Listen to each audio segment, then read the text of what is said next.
Good morning, I'm Elise Randall, and here's the latest update from Spectrum Autism Research. Correcting the Record: Leo Kanner and the Broad Autism Phenotype by James Harris and Joseph Piven. Leo Kanner's ideas about autism have been widely misunderstood. Recent media accounts and books report that he blamed parents for causing autism. But Kanner did not blame parents. In fact, his astute observations of parents gave him deep sympathy for them and led to his fundamental insights about their behavior that fueled important advances in the genetics of autism.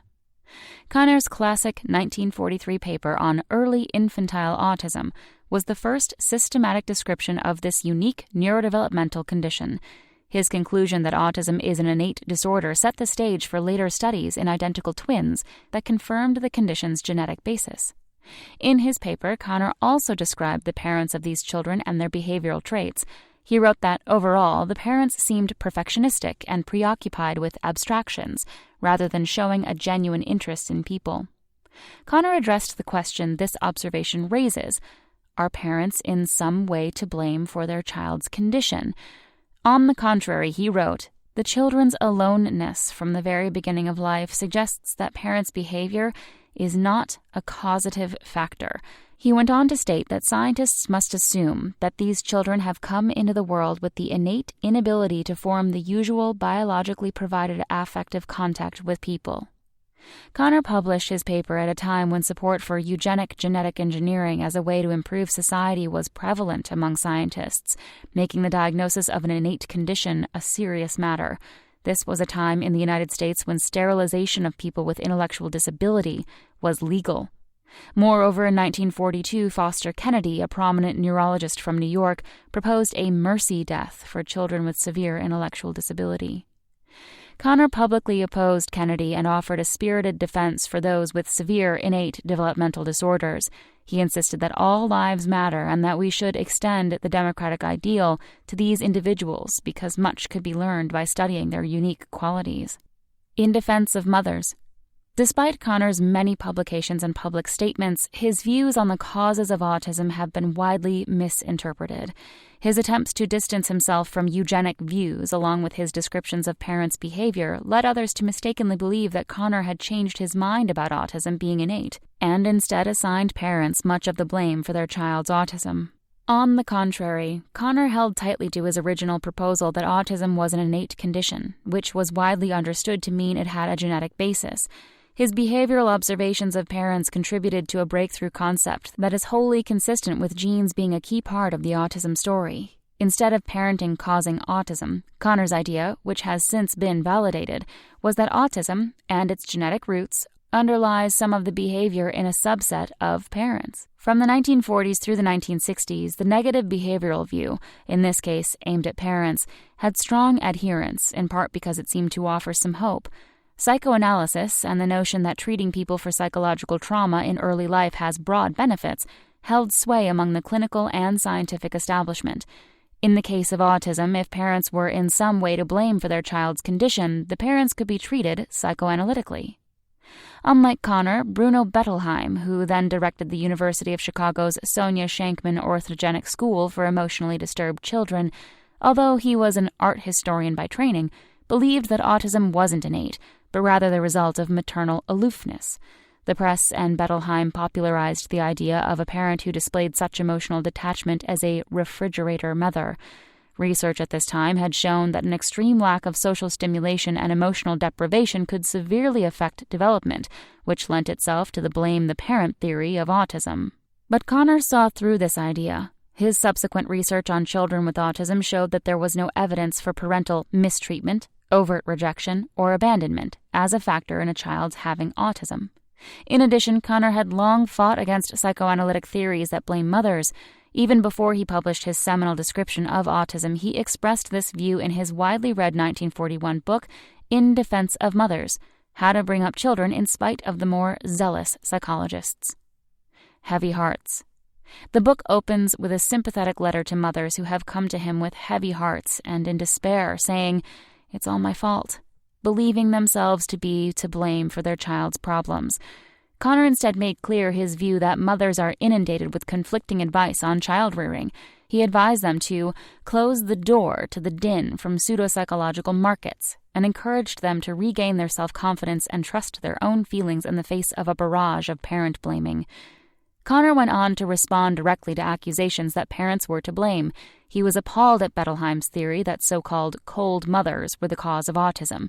At the first meeting of the parent advocacy group, the National Society for Autistic Children, now called the Autism Society, in 1969, he said, "From the very first publication until the last, I spoke of this condition in no uncertain terms as innate, but because I described some of the characteristics of the parents as persons, I was misquoted often as having said that it is all the parents' fault." Then, in his typical warm, wry, jovial manner, he announced to the parents in attendance, "Herewith I especially acquit you people as parents." Many of the parents in the audience rose and tearfully cheered him. The society awarded Connor an official citation for his contributions to children with autism and their families. But despite Connor's open denial that he had ever blamed parents, the specter of the refrigerator mother theory continues to haunt popular theories of his work. Some recent histories relate that Connor eventually gave in to others' views and came to agree with professionals who blamed the parents, just as they did. Critics often add that after recanting much later, Connor went back to his original proposal that autism was innate, but that by then it was too late and the damage was done. This version of events, however compelling, is not accurate. Telling traits. We revisited Connor's historical contributions on autism, seeking to clarify the confusion about how Connor's descriptions of parents' behavior have been interpreted. We conclude that Connor, in describing the parental behavior he observed, was describing the features of the broad autism phenotype, a genetic predisposition for autism-related traits that are thought to be an expression of autism's genetic causes. Connor's observations may in fact constitute the first descriptions of a broad autism phenotype, a concept that has been widely studied and validated. In his evaluation of children with autism, Connor recognized that some parents have characteristics that are milder but qualitatively similar to the defining features of autism. In particular, these parents were overly focused on detail and had limited interest in social interactions. In 1956, Connor and his collaborator at Johns Hopkins University in Baltimore, Leon Eisenberg, published a paper describing autism as a psychobiological disorder that both genetic background and the environment contribute to. If one considers the personalities of the parents who have been described as successfully autistic, the possibility suggests itself that they may represent milder manifestations and that the children show the full emergence of the latent structure, they wrote. In the nearly 75 years since Connor's first publication on autism, his recognition of the broad autism phenotype in a subset of parents set the stage for later family genetic studies demonstrating that autism is a genetic disorder. Rigorous behavioral measures and brain imaging studies now support the existence of a broad autism phenotype among some parents of children with autism. Dynamic role. In their 1956 publication, Connor and Eisenberg acknowledged that although the psychological environment does not cause autism, it does affect child development. It is difficult to escape that the emotional configuration of the home plays a dynamic role in the development of children with autism, they wrote. If parents had difficulty recognizing their children's social cues, they could inadvertently adversely affect their child's development, just as any parent could if they failed to find a way to emotionally engage with their child. Child-rearing strategies, behavioral interventions, and home environment make a difference in both typical and atypical neural development in children. Ample evidence exists for the idea that enriched social environments lead to better outcomes for children at risk of autism, and current early intervention research focuses on optimizing the dynamic engagement of the children with their parents. This ongoing research may lead to more successful early behavioral interventions for children with autism, helping to improve their language skills and ability to attend to social cues. As founding director of child psychiatry at Johns Hopkins University from 1930 to 1959, Connor was very much a pioneer in providing clinical support to families of children with developmental disorders. In 1935, he wrote the first textbook of child psychiatry, one that defined child psychiatry as a medical discipline. His passion for social justice is a potent reminder of the importance of finding appropriate services for all children. To those who knew him, Connor was a wise and compassionate physician who cared about all children and supported their parents. His career continues to be an inspiration to us all. That's all for today. Check back next Monday for more content from Spectrum Autism Research or go to spectrumnews.org.